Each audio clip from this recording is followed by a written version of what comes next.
क्रिस्त में आदि प्रिय माता पिताओं, भाइयों बहनों एवं बच्चों, हम लोग आज नवीना का 6वां दिन में प्रवेश कर चुके हैं। हम हमारी पल्ली का संरक्षक सेंट पेट्रुस के लिए नवीना करते आ रहे हैं। हम लोग जैसे पहले दिन पेट्रुस प्रभु यीशु से मिलने के बाद वो कैसे रहा उसको देखे, फिर हम देखे पेट्रुस यीशु से मिलने के बाद उनके जीवन में क्या क्या परिवर्तन हुआ उसको हम देखे। उसमें हम देखे थे कि वो पेट्रुस ने प्रभु यीशु के लिए अपने जीवन जीने का जो मूल आधार था, जो मछुआर के रूप में, उसको छोड़ के प्रभु यीशु के पीछे चले आया। लेकिन वो धीरे धीरे अपने विश्वास में वह आगे बढ़ रहा है। वो एक ही दिन में वो सब कुछ प्रभु यीशु से नहीं पाया, इसलिए प्रभु यीशु के समान वो जब पानी में चलने के लिए प्रयास किया वो डूबने लगा। प्रभु यीशु ने उनसे ये कहा, ये अल्प विश्वासी, क्योंकि वो प्रभु यीशु के पास आने से सब कुछ तुरंत नहीं होगा। इसी को हम यहाँ पर देखने के लिए हम उस दिन देखे थे। और हम अध्याय 16 में देखे थे कि प्रभु यीशु जब अपने दुख भोग में बारे में बताया था, और वो ये नहीं चाहा प्रभु यीशु दुख भोग सहें, लेकिन ये एक दुनिया के अनुकूल वो सोचने वाला व्यक्ति रहा। और जब प्रभु यीशु महान कार्य करते हैं, वो उनके सामने रूपांतर होने के टाइम पर वो उनके सामने दंडवत करके आराधना करके प्रभु यीशु को आराधना करता है।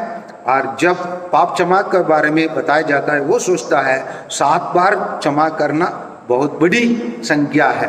लेकिन प्रभु यीशु उसके विपरीत दुनिया के अनुकूल प्रभु यीशु शिक्षा नहीं दिया, परंतु स्वर्ग के अनुकूल प्रभु यीशु ने शिक्षा दिया कि 7 बार नहीं, 7 गुना 70 बार, 490 बार। उसी को प्रभु यीशु केवल शिक्षा के रूप में केवल नहीं दिया, वो अपने जीवन में भी उसको करके दिखाया। इसीलिए जब प्रभु यीशु क्रूस पर मर रहे थे, इसलिए वो बोल पाया कि ये नहीं जानते ये क्या कर रहे हैं, ये पिता इनके पाप को क्षमा कीजिए। इसी प्रकार हम देख के आए, इसमें हम देखे उत्तर चढ़ावा पेट्रुस में रहा है। कभी कभी वो अच्छे से प्रभु यीशु को समझ पाता है, और कभी कभी वो दुनिया के अनुसार वो अपने जीवन जी रहा, उसको हम देखे थे। ये सब इसीलिए हम देख रहे, हम भी अपने जीवन में इसी प्रकार हमारे जीवन में भी उतर चढ़ावा होते रहता है। आइए आगे हम देखते हैं कि ये प्रभु यीशु जैसे एक युवा व्यक्ति आकर प्रभु यीशु से कहता है, मैं आपके शिष्य बनना चाहता हूँ, आपके पीछे आना चाहता हूँ, और वो स्वर्ग राज पाने के लिए क्या करना है।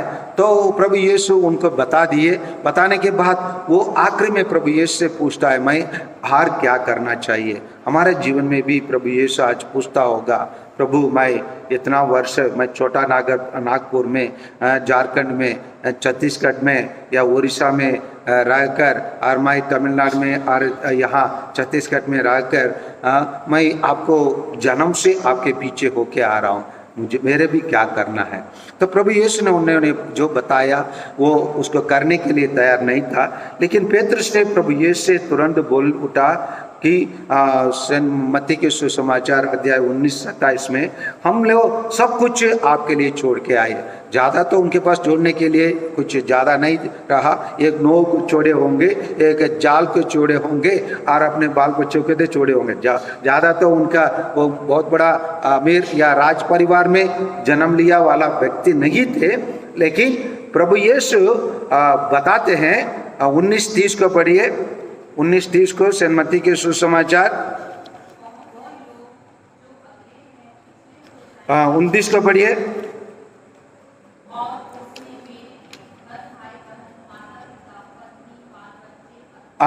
जो मेरे लिए, जो अपने पति, बाल बच्चे, माता पिता और खेतों को छोड़ेंगे। उन दिनों में केवल सब लोग के पास जो अपना कहने वाला चीज खेतों रहा, हाँ, आज के युग के अनुसार बहुत सारे गाड़ियाँ, बहुत सारे अन्य धन दौलत नहीं रहा, इसलिए वो कुछ जो छोड़ा है उसको क्या कितना गुना पाएंगे?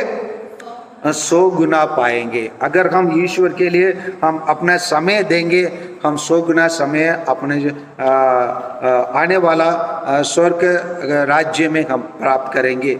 और ये सब प्रभु यीशु पेतरुस के लिए एक गारंटी के रूप में देते, तुम जो भी किया है वो कुछ भी चीज़ बर्बाद नहीं होंगे। हम प्रभु यीशु के लिए जो भी हम करेंगे, जितना भी हम लोग धन दौलत और समय, प्रार्थना और दूसरों का मदद करते हैं, वो सब ईश्वर के क्या बोलेंगे उनके स्टोरेज में, हम लोग के मोबाइल में, हम लोग का कंप्यूटर में क्या रहता है कि स्टोरेज रहता है ना, उसी प्रकार ईश्वर की राज्य में एक स्टोरेज रहता है। हम लोग अच्छे कार्यों का ईश्वर लिखा रहता है, उसके अनुसार हमको फल देंगे। और आगे हम देखते हैं जब प्रभु यीशु आज के हम लोग सुसमाचार में हम लोग सुने थे, प्रभु यीशु कहते हैं तुम लोग सब ऐसे करेंगे, लेकिन पेतरुस क्या कहता है इस पर? 33 को पढ़िए, 24-33 को।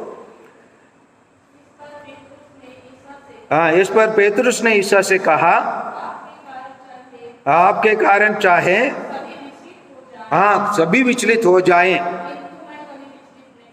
हाँ, एक प्रकार क्या बोल सकते हैं, सेल्फ कॉन्फिडेंस है ना। और ये सेल्फ कॉन्फिडेंस कभी कभी क्या हो जाता है? ओवर कॉन्फिडेंस है ना, ओवर कॉन्फिडेंस हो जाता है। ये ओवर कॉन्फिडेंस पेतरुस में हुआ, उसको नहीं मालूम आगे क्या होने वाला है। प्रभु यीशु को मालूम है ए टू जेड क्या होगा, कहाँ लोग उनके तिरस्कार करेंगे, कहाँ पकड़ेंगे, कहाँ उनको अपमान करेंगे, कहाँ उनको क्रूस पर चढ़ाएंगे, कौन उसके साथ साथ चलेंगे, सब प्रभु यीशु पहले ही जानते हैं। इसलिए वो बोलते हैं, लेकिन पेतरुस अनजाने में, हम लोग भी कभी कभी अनजाने में क्या करते हैं, कभी कभी प्रतिज्ञा कर देते हैं। हम कितने बार हम प्रॉमिस लिए होंगे, आप लोग कितने बार लोग बोले होंगे, मेरे को सच में बोलिए, हम हर इतवार को हम हिस्सा जाएंगे बोल के प्रतिज्ञा लिए होंगे ना? लिए नहीं लिए? हेलो, अभी इधर ऐसे नहीं करना है, अभी उत्तर देना है ना? किए, कर पाए नहीं कर पाए। हाँ, हम लोग अच्छे से प्रतिज्ञा लेते हैं, हर इतवार मैं मिसा बलिदान जाऊंगा।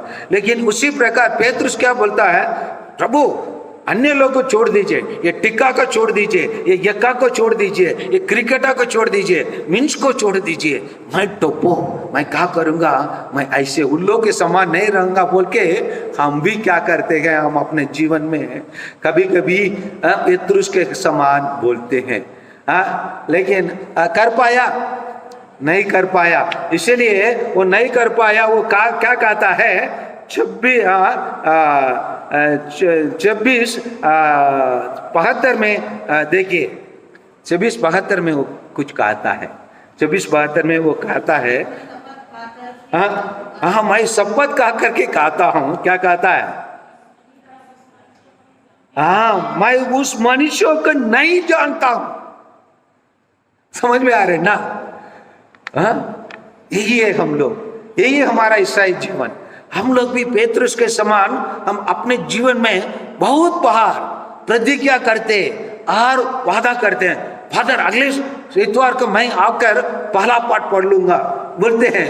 कहाँ है फादर, मैं कल शाम को मैं भूल गया फादर, अचानक कोई बुलावा आया, मैं निकल गया फादर रेणुकूट, है ना, मैं निकल गया फादर जसपुर के आर।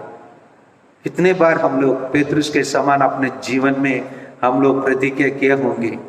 पेतरुस भी एक प्रभु यीशु के रहने के बावजूद, प्रभु यीशु के साथ चलने के बावजूद वो प्रभु यीशु को पूर्ण रूप से जान नहीं पाया, पूर्ण रूप से समझ नहीं पाया। वो एक मानव भी रह गया, लेकिन उसके जीवन में बहुत सारा परिवर्तन होता है। उसको हम कल देख सकते हैं, उसको जीवन में कैसे वो परिवर्तन होने के बाद क्या क्या प्रभु यीशु के लिए वो कर पाया, प्रभु यीशु के लिए वो कैसे अपने जीवन जी पाया। लेकिन प्रभु यीशु हम सबों को तैयार करते हैं। हमारा कमजोरी कहाँ है, प्रभु यीशु पॉइंट आउट करना चाहते हैं। पिन पॉइंट करके बताना चाहते हैं। वे हम हो सकता है हम बोल सकते हैं, करना और कहने में बहुत अंदर होता है, करना और कहने में बहुत अंदर होता है। एक बार ये मेघालय में एक घटना हुआ है, उसको मैं बहुत बार बोला हूँ, I have decided to follow Jesus. कैसे वो गाना का जन्म हुआ मैं आप लोग को बताया। बहुत पहले वो असम था, बाद में मेघालय, असम के अंदर ही एक नया राज्य बनाया गया, वो मेघालय है। मेघालय में एक हम लोग जैसे एक ट्राइबल विश्वासी आदिवासी प्रभु यीशु को अपनाया। उसी गांव में बहुत सारे लोग जो बंदूक के सामने डरवाए गए, उन लोग सब विश्वास को छोड़ के चले गए। लेकिन एक परिवार ऐसे नहीं रहा, उनके सामने उनके बेटे लोग, उनके पत्नी को भी मार डाला गया। आखिरी में उनके सामने एक सुंदर सुनागर मौका रखा गया कि तुम, अरे भाई छोड़ दो उसका, वो उस गांव का सरपंच उसका अच्छा दोस्त है, अरे दोस्त बोल देना यार, कितने अच्छे दोस्त रहा मेरा, क्यों ऐसे करते हो। वो बोलता है I have decided to follow Jesus.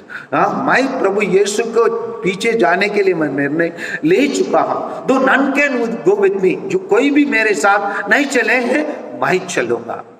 जब उसको भी मार डाला गया, उसको भी बंदूक से मार दिया गया, उसी व्यक्ति जो मार डाला वो अपने दोस्त के बारे में सोचता है, अरे ये व्यक्ति क्यों, ये व्यक्ति के बारे में हम भारत देश में तो जन्म नहीं लिया, वो विदेश में जन्म लिया व्यक्ति है, कहीं एशिया के कोई एक कोने के एक छोटा के देश में जन्म लिया, उसके लिए एक व्यक्ति क्यों मरना था।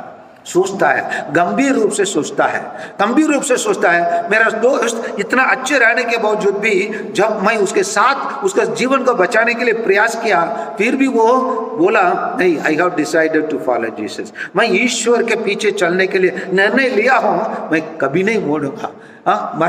मर गया तो उसको बता ऐसे क्या है इस व्यक्ति में, मैं भी देखना चाहता हूँ बोल के उस व्यक्ति निर्णय लिया। और उसी दिन उसके साथ उसी के उनके पूरे गांव के लोग ईसाई बन गए।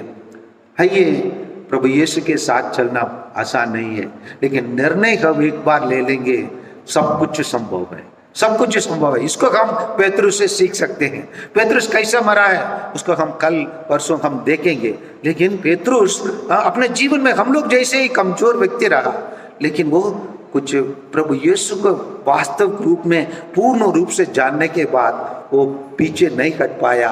वो भी I have decided to follow Jesus. मैं मरूंगा प्रभु के लिए मरूंगा बोल के अपना वो शहादत को स्वीकार किया। आइए वही पेतरुस हम सबों के लिए संरक्षक है। संरक्षक केवल हमको रक्षा करने के लिए नहीं है, हम भी उनके समान बनने के लिए भी है। इसलिए आइए उनके समान बनने के लिए हम प्रयास करें। करना है नहीं करना है बच्चों, यस और नो?